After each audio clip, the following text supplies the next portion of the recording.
Please, just take these photos for my Hooves, by Gluestick. With a light touch of magic, she turned the page, the yellowed parchment almost brittle, even in her gentle grasp. It was one book of a stack, a deep pile she had been meaning to traverse for a long while, but had been nearly forgotten as the years had gone by. The books were old, very old, thin covers still well kept, despite their age. Little in the way of dog-ears or other blemishes to be found. She took in the pages by the soft glow of the sunset, golden and warm, dust-motes changing motions with her breath.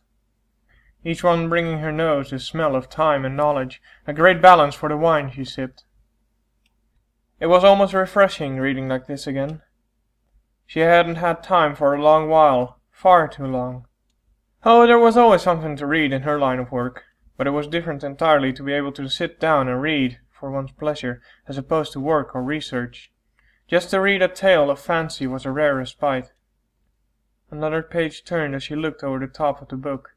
The normally tidy room was filled with boxes she had finally taken out of storage. Most of them were filled to the brim with books or scrolls.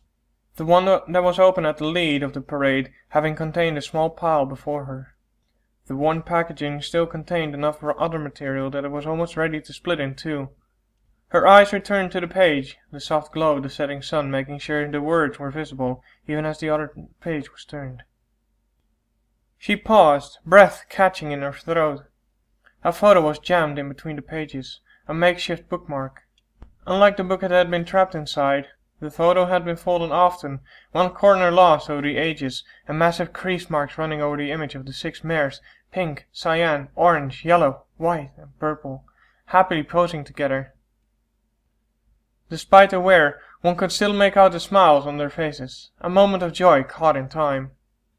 Carefully, holding her breath as if it may destroy the object, she peeled the photo from the book, holding it in the sun's light.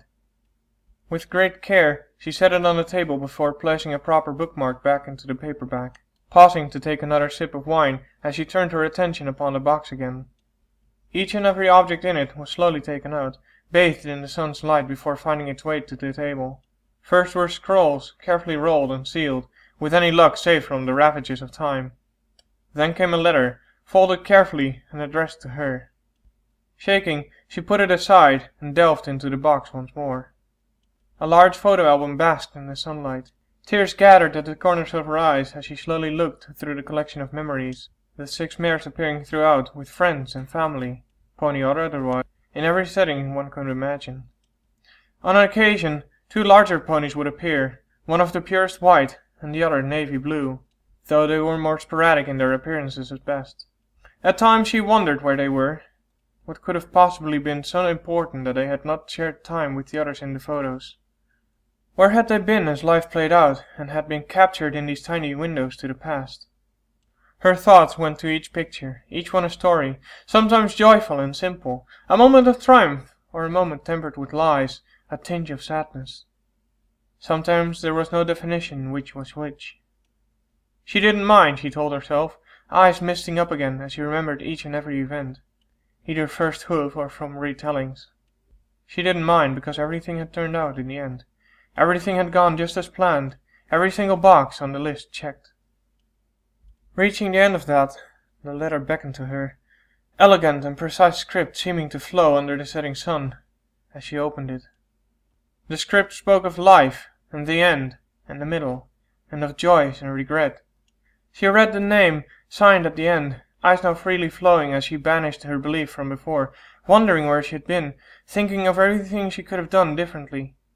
1,000,001 what-ifs plagued her, all the pieces there, as she stared at the signed name before slowly folding the letter back, eyes returning to the photo album. Now the ponies in the book were legends, something that was mentioned in schools, even regarded as fairy tales by those skeptical enough. Shaking a touch, she made to drink, only to find her glass had been emptied. She nearly laughed, only half managing as she sobbed instead, Hooves gently touching the photos as if she could reach back through time and be there with those wonderful ponies.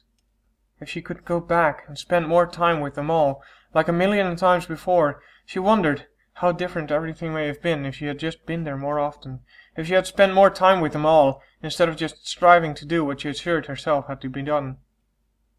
as she sobbed, all of the pain of what might have been running through her. She almost missed the careful hoofsteps that wove through the maze of boxes, the gentle sound of metal-shod hooves on stone telling a tale of a graceful pony. Something soft and feathery covered her shoulders as she lay sprawled out over the table, a position she didn't recall slumping to, hooves running over photos of her friends she hadn't seen in so many years. Celestia looked up at her little sister with water-damaged, bloodshot eyes, an unspoken question with the weight of a long life, longer than most ponies could even realize, passing between them. Silently, wordlessly, Luna shook her head, pulling her sister in close, taking her turn with the role of strength as she carefully took those photos from her hooves. The end.